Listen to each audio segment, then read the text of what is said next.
प्रभु यीशु मसीह के मधुर और मीठे नाम में आज दिनांक 30 नवंबर दिन शनिवार को आप सब श्रोताओं का हम स्वागत करते हैं। आज के दिन के लिए जो वचन है वो लिया गया है गलतियों की पुस्तक उसका 5 अध्याय 17 और 18 पद। क्योंकि शरीर आत्मा के विरोध में और आत्मा शरीर के विरोध में लालसा करती है कि ये एक दूसरे के विरोधी हैं, इसलिए कि जो तुम करना चाहते हो वह ना करने पाओ, और यदि तुम आत्मा में चलाए चलते हो तो व्यवस्था के अधीन न रहो।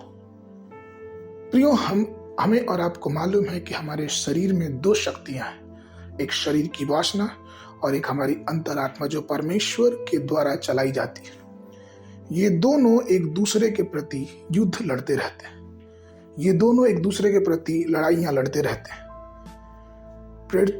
प्रेरित पौलुस रोमियो की पुस्तक उसके 7 अध्याय 22 और 23 पद में इस प्रकार से कहते हैं, क्योंकि मैं भीतरी मनुष्यत्व के अनुसार परमेश्वर के नियम से प्रसन्न रहता हूं, परंतु मैं अपने अंगों में दूसरे प्रकार का नियम देखता हूं जो मेरे मन के नियम से लड़ता है और मुझे पाप के नियम के बंधन में डालता और जो मेरे अंगों में है। प्रियो, इसका मतलब ये हुआ कि जो शरीर है वो हमें पाप की तरफ ले जाता है, लेकिन परमेश्वर की आत्मा जो है वो हमें परमेश्वर के वचन की तरफ, परमेश्वर के वचन की सामर्थ की तरफ लेके चलता है। रोमियो की पुस्तक उसके 8 अध्याय के 2 पद में पौलुस कहते हैं, क्योंकि जीवन की आत्मा की व्यवस्था ने मसीह यीशु में मुझे पाप और मृत्यु की व्यवस्था से स्वतंत्र किया। अर्थात परमेश्वर की आत्मा हमें विजयी जीवन देता है, अर्थात परमेश्वर की आत्मा हमें स्वतंत्रता में लेके चलता है। वो हमें चाहता है कि हम शरीर में विजय पाएं, वो चाहता है कि हम विजयी जीवन पाएं।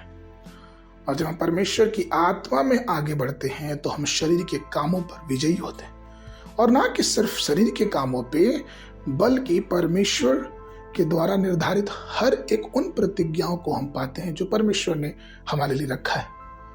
ना कि सिर्फ शारीरिक कामों पर विजयी होते हैं, बल्कि हम उस आध्यात्मिक सेनाओं के ऊपर, अंधकार की सेनाओं के ऊपर भी जय पाते हैं जिसके विरुद्ध हमारी लड़ाइयां हैं। इसलिए परमेश्वर प्रिय लोगों, आइए शरीर पे जय पाएं, पवित्र आत्मा से भरें और प्रार्थना में जीवन निरंतर बढ़ाते रहें, जिससे परमेश्वर की आशीष और अनुग्रह हमारे जीवनों में भरपूर से होने पाए। आज के मनन के लिए यूहन्ना की पुस्तक उसका 8 अध्याय 36 पद। सो यदि पुत्र तुम्हें स्वतंत्र करेगा तो सचमुच में तुम स्वतंत्र हो जाओगे। बाइबल अध्ययन के लिए सुबह के समय यहेजकेल की पुस्तक उसका 37, 38 और 39 अध्याय, शाम के समय 2 पत्रस उसका 2 अध्याय। परमेश्वर आप सबको आशीष देवे।